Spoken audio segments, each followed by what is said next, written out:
Greetings, members one and all of the Salivation Nation. It is not too often that we see legislation introduced into the Congress that actually helps the average American.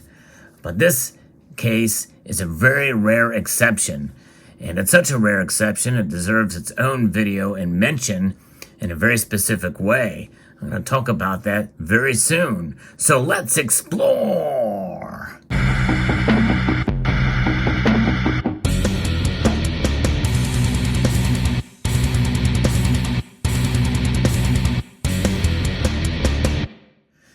Many of you have probably heard of Representative Mooney from West Virginia. Well, he has done it again with some legislation introduced into the Congress that just strikes right to the heart of the matter.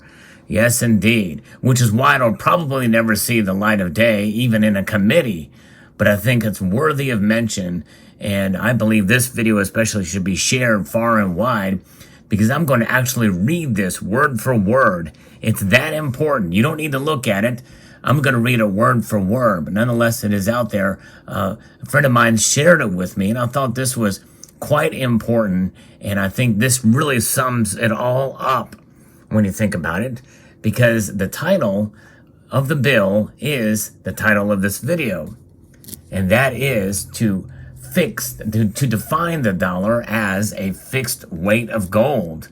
A novel concept. Well, essentially, that's kind of the way we used to do things here in this country, but this really does define it further, the kind of what the Constitution specifically enumerates in terms of a bill of gold and silver should be considered as money between the states and the like, paraphrasing from the Constitution there. But nonetheless, this is submitted into the 117th Congress to define the dollar as a fixed weight of gold and for other purposes. In the House of Representatives, Alex Mooney introduced the following bill, and in fact, it has not even given a name yet, but nonetheless is the Alex Mooney Gold Restoration Act, and introduced again to define the dollar as a fixed weight of gold and for other purposes, and being enacted by the Senate and House of Representatives, the United States of America in Congress assembled. Section 1 Findings. Congress finds the following. The Federal Reserve note has lost more than 30% of its purchasing power since 2000 and 97% of its purchasing power since the passage of the Federal Reserve Act in 1913. Under the Federal Reserve's 2% inflation objective, the dollar loses half of its purchasing power every generation, or 35 years. At times, including 2021 and 2022, Federal Reserve actions helped create inflation rates of 8% or higher, increasing the cost of living for many Americans to unattainable levels. American families need long-term price stability to meet their household spending needs, save money, and plan for retirement. The Federal Reserve policy of long-term inflation has made American manufacturing uncompetitive, raising the cost of United States manufactured goods to more than 40% since 2000, compared to less than 20% in Germany and France. Since 2000, United States manufacturing employment has declined by at least 25% after having remained steady at nearly 18 million jobs for more than 30 years. The American economy needs a stable dollar, fixed exchange rates, and money supply controlled by the market, not the government.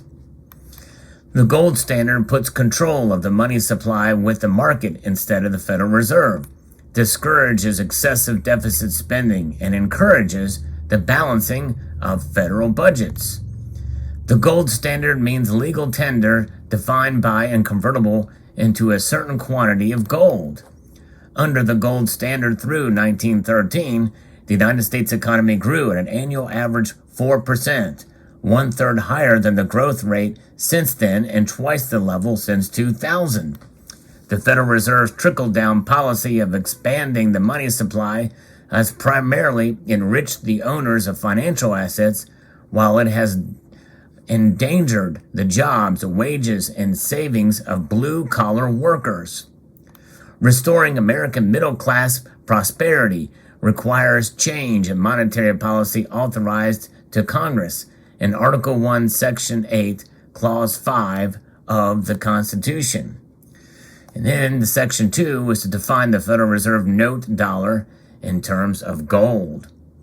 Not later than the date that is 30 months after the date of the enactment of this act, the Secretary of the Treasury in this act, thereafter referred to as the Secretary, shall define the Federal Reserve note in terms of a fixed weight of gold based on that day's closing market price of gold.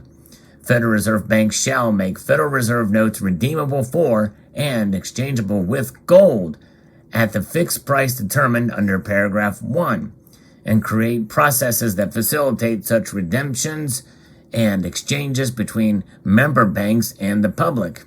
And if a Federal Reserve bank does not fulfill its duties under paragraph 2, the Secretary shall make the redemption or exchange as guarantor and place a corresponding first and paramount lien on all assets of such bank.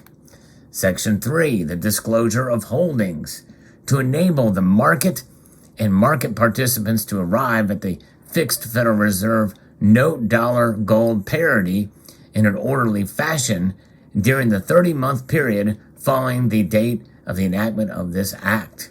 The Secretary and Board of Governors of the Federal Reserve shall each make publicly available in both electronic and published format all holdings of gold, with a report of any purchases, sales, swaps, leases, and other financial transactions involving gold since the temporary suspension in August 15, 1971, of gold redeemability obligations under the Bretton Woods Agreement of 1944, and the Secretary and the Board of Governors of the Federal Reserve shall make publicly available in both electronic and published formats all records pertaining to redemption and transfers of United States gold in the 10 years preceding the temporary suspension in August 15, 1971, of gold redeemability obligations under the Bretton Woods Agreement of 1944. Folks, that is it. That's all of the legislation. It calls for an audit, and it calls for a gold standard. Yes, indeed. Pretty amazing to think about, isn't it?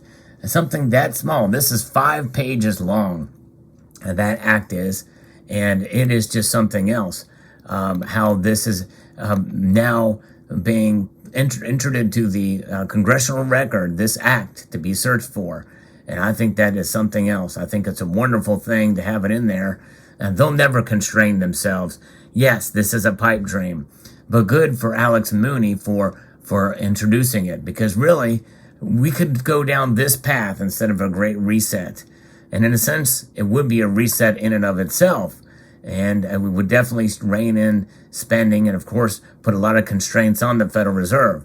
Notice that he's not asking for the abolishment of the Federal Reserve.